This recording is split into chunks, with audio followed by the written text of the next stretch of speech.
Baiklah murid-murid, jangan lupa malam ini ada pesta Ratu Cantik. Yen, awak nak pakai baju apa nanti di pesta tu? Tak payah tanyalah. Yen kan miskin. Dia mana ada baju cantik?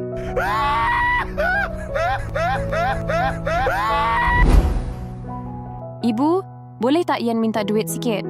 Hah? Untuk apa, Yen? Yen nak beli baju baru. Sebab malam ni ada pesta Ratu Cantik. Maafkan Ibu, Yen. Ibu tak ada duit sekarang. Tak apa, Ibu.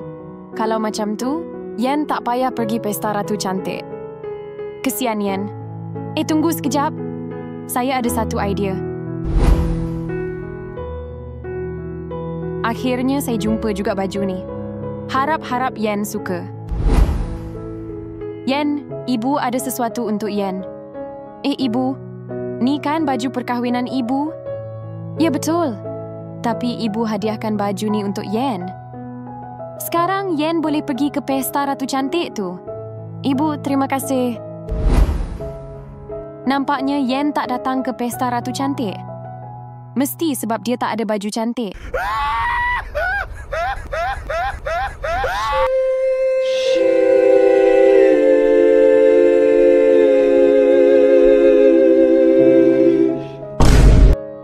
Itu kan Yen. Wah, Yen nampak lagi cantik daripada Aisyah. Yen, dari mana awak dapat baju cantik ni? Ini baju perkahwinan Ibu Yen. Tapi Ibu hadiahkan untuk Yen. Dan pemenang pesta Ratu Cantik malam ini ialah Yen.